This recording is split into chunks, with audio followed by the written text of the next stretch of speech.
Hey, what's up guys, and welcome to 61 Nightblade, one of the more competitive melee DPS souls for Rogue currently. Nightblade scales incredibly well in raid and has great cleaving capabilities, but also does decent AOE DPS. In this guide I'll show you where to put your soul points, which masteries to select, as well as how to play Nightblade, so let's go ahead and get started. Looking at the soul tree breakdown, you see we put the full 61 points in Nightblade. That's because at the bottom of the tree we have a few abilities pretty deep in that are pretty important to Nightblade's DPS, such as Dark Descent and Living Flame. Moving over to the secondary and tertiary souls, for the secondary soul we go 11 in Ranger, that's 5 in Eagle Eye for the 5% critical hit chance increase, 5 in Wilderness Training for the 10% attack power and weapon damage increase, and 1 in Predatory Instincts to pick up this buff that increases your weapon damage and attack power by an additional 4%. Moving over to the tertiary soul, we go 4 in Riftstalker, that's 4 in Unseen Fury for 8% attack power and weapon damage increase. As a bonus for going in Riftstalker, you also pick up your Shadow Shift 15-meter teleport and also a 200 endurance hit point buff here as well. So moving over to the Masteries, level 61, we take Aggressive Defense. This allows your critical hits to apply a 3% max health absorb shield to you once every 6 seconds. Level 62, we take Adamant Resolve. This one's pretty important because it reduces the cooldown of Death from the Shadows by 15 seconds. Death from the Shadows, of course, is going to be a really strong cooldown for you. So you can see at about 42k base damage before any damage modifiers are added in. Moving on to 63, we take Boundless Energy. This one allows your damaging abilities to have a 20% chance to restore 4 energy. If you've ever played any kind of Nightblade variant before, you know that playing Nightblade is typically energy starved, so it's really nice to have this mastery. Level 64, we take Repetitive Strikes. This allows your combo point generating attacks to place a stack of repeated strikes on you, which increases your damage by 2% per stack, max 3 stacks, total 6% damage increase. Pretty good stuff there. Level 65, of course, we take Energy Manipulation for the single target damage increase that it provides. Alternatively, you can also choose Planar Variation for a really strong AoE DPS cooldown or healing cooldown if you need to. So that's it for the souls and masteries, guys. Let's go ahead and talk about the macros briefly. So looking at the macros, starting at the top, we have the single target spammer macro here. You'll notice I use a couple shift modifiers in here to kind of streamline the build and save some space. So this macro here is on 1, so when I hit the 1 key, it'll cast Primal Strike, which is going to be your melee spammer. If I'm out of combat, if I'm away from melee range, then it will fire off Twilight Force. If I hit shift and then hit my 1 key, it'll fire off Dusk to Dawn, and then if I hit shift and hit my 1 key again, it'll fire off Death from the Shadows. So moving on down, we have the finisher macro here. This one's going to first, by the way, this one's on 2. This one will first fire off Blazing Strike, which is going to be your melee single target finisher. And then it will fire off Flame Thrust, which is going to be your range single target finisher. If you want to use your melee AoE finisher, Flame Blitz, you can hold shift and then hit your 2 key to fire it from this location. Moving on down to the third macro, we have the Dusk Strike macro. This guy right here is just in case you get out of melee and you have a disconnect. Twilight Force will fire in its place to make sure that you're fitting something into that global cooldown. Moving on down, we have the 30-second and 60-second burst macros. The 30-second burst macro is going to have Dark Descent and Scourge of Darkness in it. We'll go over those a little bit later. They're both on a 30-second cooldown. They work very well together. And then of course we have the Touch of Darkness and Living Flame together in the 60-second burst macro. We'll talk about those more later. And of course we have the Area of Effect Builder macro. This one right here you typically won't use very much unless you're in it about 4+ enemies or so, typically. But we'll talk more about this in the rotation section as well. And of course we have a Nightblade K alert here. So that's it for the macros, guys. Let's go ahead and talk about the action bar briefly. So starting at the top left, we have Ebon Blades. This is going to be a really important buff. Gives you a 100% chance to deal an additional 800 damage, but also debuffs the enemy, making them take 5% more damage from you per stack, max 3 stacks. So that's a 15% damage buff when those are up. That's a pretty big deal. Moving to the right, we have Smoldering Blades. This allows your weapon ability attacks to a 30% chance to deal an additional 5,000 damage over 12 seconds. This one right here will stack up to 5 times. Once it hits 5 stacks, it will consume them all and deal 10,000 damage. So this one's pretty similar to the level 64 mastery, I believe it was. So moving over to the right, we have Predatory Instincts. This is the 4% attack power and weapon damage buff that you get from the Ranger tree. We have Planebound Resilience from the Riftstalker tree that gives you about 2,000 health or so. We have the Nightblade K alert set here. We have Energy Manipulation. You typically won't have to manage this from here, only at the beginning of the fight. Your macros will all have this in it, so it'll cast it for you automatically. Moving over to the right, we have Planar Conservation. This is the 5% ability cost reduction mastery from level 65. When we do the rotation section, I will enable this to make sure that we don't bottom out our energy when I'm demonstrating the rotation. Over to the right, I have a couple of the skills here that are just basically here so I can show you the tooltips on them, but I'll talk more about those when we get down to them. Secondary bar here, we have Death from the Shadows and Dusk to Dawn. Death from the Shadows is a 42,000 damage cooldown ability here. Cast Fiery Spike onto the target and also awards 2 combo points, so pretty good stuff there. It is also able to be used at range. We have Dust to Dawn here, which roots and deals 33,000 damage over 4 seconds. Applies Night Rage to the rogue. Increases damage done by your 2 single target finishers by 20% for 60 seconds. That's a pretty good one to have up as well. 20% buff to your finishers is pretty good stuff. Now these ones right here, you'll never cast them from here because you have them both in your 1 macro here. However, they're there to monitor their cooldowns. On the Z keybind, we have Twilight Force. The reason that this is here is because when the mob is below 30%, this will get a 30% damage increase, so you'll be able to cast it from here. On the Q key, we have Conceal, which is going to be your stealth. On the E key, we have Ebb and Fury, which is going to make your Dusk Strike and Twilight Force not cost energy. That's your Twilight Force here and your Dusk Strike here. On your R key, we have Fiery Spike. You typically won't have to cast this much from here except for in the opener and maybe on target swaps and stuff, but it is there just in case. Moving down to the main bar, we have the 1 macro. This is going to have your Primal Strike and also Twilight Force in it for disconnects. It'll also have your Death from the Shadows and Dust to Dawn on shift modifiers in it. Your 2 is going to have your finishers in it, which is going to have Blazing Strike and also your ranged finisher. And if you hold shift down, it will also fire off your Flame Blitz as well. Moving over to your 3 key, we have Dusk Strike macro here. On your 4 key, we have the 30-second burst macro. On 5 key, you have the 60-second burst macro. On 6, we have the Area of Effect Builder. On 7, we have the Area of Effect Finisher. The reason that's there, I'll talk about that in the rotation section. On the 8 key, we have Shadow Shift, which is a 15-meter teleport. On the 9 key, we have Dark Containment, which is a 15-second incapacitate, mostly used for PvP, although I have a separate PvP build that I use, but that's there just in case. On the 0 key, we have Twilight Transcendence. This is going to be like your oh crap button. You can use this once every 2 minutes. It removes all curses, diseases, and poisons, and reduces the damage that you take by 50%, but also the damage that you do by 40%. So you should never use this unless you absolutely have to, because it's going to seriously gimp your DPS. It also restores 50% of your max health over 4 seconds as well, so that's nice also. On the minus key, we have Blazing Path, which acts as a break free, but also teleports you 15 meters forward. And of course, on the Eagles key, we have the standard break free. So that's pretty much it, guys. If you look up the top here, we have Living Flame and Touch of Darkness. That's going to be your 60-second burst macro. We have Scourge of Darkness, and we have Dark Descent. That's going to be your 30-second burst macro there. So that's it for the action bar, guys. Let's go ahead and talk about K-alerts briefly. So look at K-alerts, you'll see I have quite a few. Some of these are going to be for the Nightblade Assassin, because I do share K-alert sets between those 2 different builds. But we'll go ahead and take a look anyway. So starting over here on the bottom right, we have the 30% Dust Strike. This one's just going to monitor the target's health, so when it gets below 30%, it will pop this up and let you know, hey, your Dusk Strike and your Twilight Force are both going to have a 30% increase to damage, so you're going to be wanting to use those more. Up to the right here, I have a couple of K-alerts that I set pretty close to my character so that I can see them better. We have the 60-second burst cooldown and a 30-second burst cooldown. This is going to let me know how much time I have left until these come back up. Over to the right, of course, we have the Touch of Darkness here. That's part of your 60-second burst macro, so that'll let you know how long that's going for. It's a 6-second buff.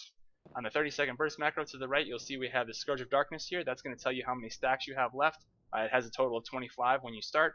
And then over to the right one more, we have Dark Descent. That is again going to tell you how many stacks you have left before that's gone. So not stuff you necessarily have to manage, but definitely stuff you should take a look at and be cognizant of when you're playing Nightblade. So over to the top or the bottom left here, we have a couple different Fiery Spike. So this one right here is going to be the Fiery Spike stacks that your target has. This one right here is going to be the Fiery Spike stacks that your focus has. So when you're doing like a 2-target cleave, such as like the second boss of Run of Fate, you can focus one of the bosses, and then you can have this up so it shows you how many stacks of Fiery Spike they have. So you can make sure that the spikes or the Fiery Spike stacks didn't accidentally fall off or something. So moving over to the left side, we have Emptiness. This is going to be a debuff that you get every time you cast your Dusk Strike. It's going to give you Emptiness, which increases the damage of the Dusk Strike by 10%, but also increases its cost by 15%. So as you can see, at 5 stacks, this thing's going to be doing 50% more damage, but it's also going to be taking in 75% more energy, so you'll starve really quickly with this. So this is just so you can kind of manage that and make sure that you're not getting too many stacks for too long or whatever, but we'll talk about that more here in a little bit. Up here at the top left here, you see I have the Ebb and Fury K-alert here. This is going to tell you how much time you have left on Ebb and Fury, which if you remember, this one is going to make your Dusk Strike and your Twilight Force not cost energy for 10 seconds. Pretty good stuff there. And then of course down at the bottom we have the 20% buff that you get from Dark Malady. The other 3 here are all from the Nightblade Assassin section, so you actually don't have to worry about those. So that's it for the K-alerts, guys. Let's go ahead and talk about how to play Nightblade. There are a few common Nightblade openers that are generally accepted as the best by the Rift community, but the one I'll be showing you today involves starting with 2 combo points. This rotation will allow you to stack up your buffs quickly and also begin your burst block right when raid cooldowns go out, which should be around the 4th global cooldown or so. So the first thing you want to do to preload those points is go into your role slots under your abilities menu and click on one of your physician builds and cast one causal treatment to load up 2 of your combo points. Once that's done, you'll swap back to your Nightblade and make sure that you rebuff with your Ebon Blades, Smoldering Blades, Predatory Instincts, and Planebound Resilience. And once that's done, you're ready to start your rotation. So the first thing you'll do is you'll target yourself. You will preload your energy manipulation. Currently we're using the planar conservation buff to make sure that our energy doesn't bottom out during this demonstration. But in a raid, a Chloromancer or Bard will typically be covering this buff, so you can move over to the energy manipulation and preload it. So once it's preloaded, of course, you'll make sure that you're stealthed. Quick note, when you're stealthed, you'll have a brand new Bard on here. You want to make sure that you put Dark Malady, which is a from stealth attack, down in this area here. It's in the Nightblade tree. Because when you start out the fight, you'll use this Dark Malady here, which will take you out of combat. So 1 for Dark Malady. Pulls you out of combat, then you'll hit R for Fiery Spike, and then you'll hit 2 for Blazing Strike, because that'll be your 5 combo points you want to use a finisher. Once you use the finisher, you move over to your 1 key and you'll hit Shift 1 once for Dusk to Dawn. You hit Shift 1 again from Death from the Shadows, which will put you at 5 combo points again. At this point, you'll move over to your 30-second burst macro and you'll mash it until it fires off Dark Descent and Scourge of Darkness. And then you move over to your 5 key and you'll mash it until it hits Touch of Darkness and Living Flame. Once that's done, you move over to your finisher macro and you hit it 3 times for 3 blazing strikes. And then at that point, once that's done, you should have 0 combo points and you can move into your Dusk Strike spam. So now you're going to start spamming your Dusk Strike to 5 combo points and then you're going to finish. During that section there, you're eventually going to run out of energy, at which point you'll pop your Ebon Fury and you'll continue to spam your Dusk Strike and use a finisher with it. So once that's all over with, of course you'll be using your Dusk to Dawn and Death from the Shadows on cooldown, and you'll be waiting for your Scourge of Darkness and your Living Flame burst blocks to come back up. So it's pretty easy to do. The main mechanic of Nightblade is, of course, balancing your Dusk Strike and your energy usage there. So let's go ahead and see what the actual rotation looks like. So the first thing you're going to want to do is target yourself and fire off energy manipulation. Normally we'd be able to do this, but we did take the planar conservation 5% ability cost reduction to make sure that we're accurately showing you what the rotation looks like. So once that's done, you'll go ahead and stealth up with your Q key. You'll target the boss, you'll fire off your Dark Malady, then a Fiery Spike, then a finisher, then Dusk to Dawn, Death from the Shadows, and then you mash your 4 key, mash your 5 key, and then 3 finishers. Once the 3 finishers are done, you're going to move into your Dusk Strike spam. You're going to do that to 5 combo points, and you're going to finish. Now this one you're going to probably bottom out on, so you're going to go ahead and fire off your Ebon Fury to make sure that you don't lose any more energy. We're going to get to 3 combo points, use Death from the Shadows, use a finisher, and keep going. Now the thing we're watching here is you see this little burst guy here. We don't want to miss that. So we're going to make sure that we have 5 combo points pretty close to that.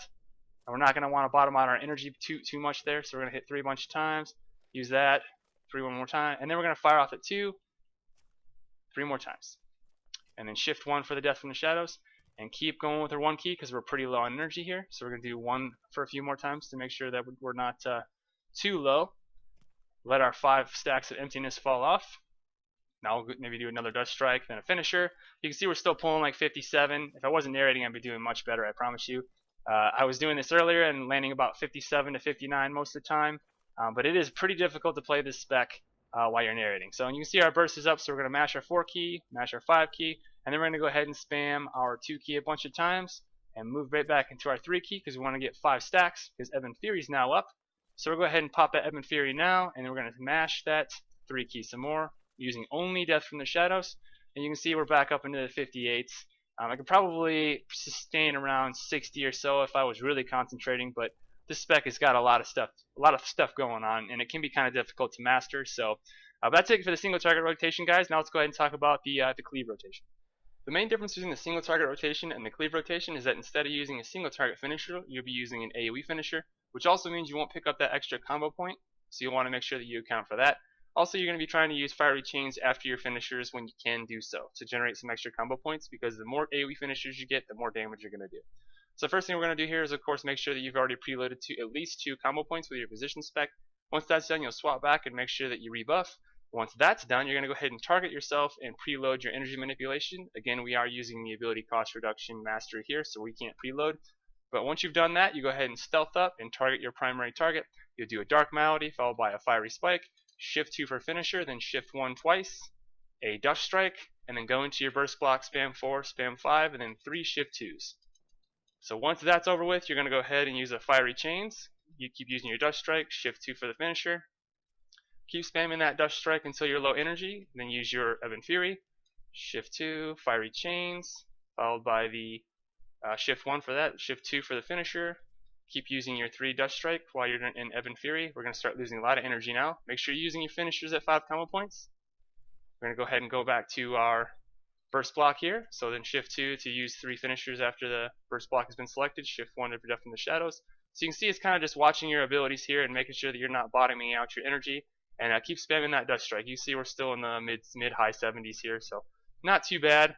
I would keep going, but it's going to be a minute before my burst comes back up. But you can typically maintain mid-70s, high 70s, especially if you're pretty good at managing your rotation with the Cleave spec. So pretty simple to use, guys. There's a couple things that you can do to kind of maximize that burst, especially if you don't want to do as much damage to the secondary target. But we'll save that for another time. You probably won't typically use Nightblade for AoE unless it's in an expert dungeon or something, but in case you do want to use it, it's very easy to do. The first thing you'll do is make sure that you hit your stealth button, and you'll start off with a mob that's close to you, preferably middle of the package, just like we have here. Then you'll go ahead and hit your Dark Malady, and then you'll spam your 6 key till you're at 5 combo points.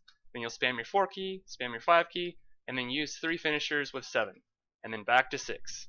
And you can see here we're doing in the 250s or so, and we're not even using our planar variation, which would give us a nice little extra DPS boost.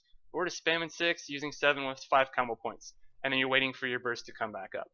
So you can see we're still over 200k here, which is actually pretty decent. We are using the level 60 practice dummies here, so it'd probably be a little bit less if we weren't doing that. It's pretty good, guys. The burst is about to come back up, so I'll show you what that looks like here real quick before we wrap this up. So spam your 4 key. Use your 7 key 3 more times, and then back to your 6 key. So pretty easy stuff. See, we're pulling about 170, 180 around that range. So pretty good stuff. But that's it, guys. If you have any questions, as always, please leave them in the comments. And if you enjoyed this video, please don't forget to like and subscribe. It really helps out, and I will see you guys next time.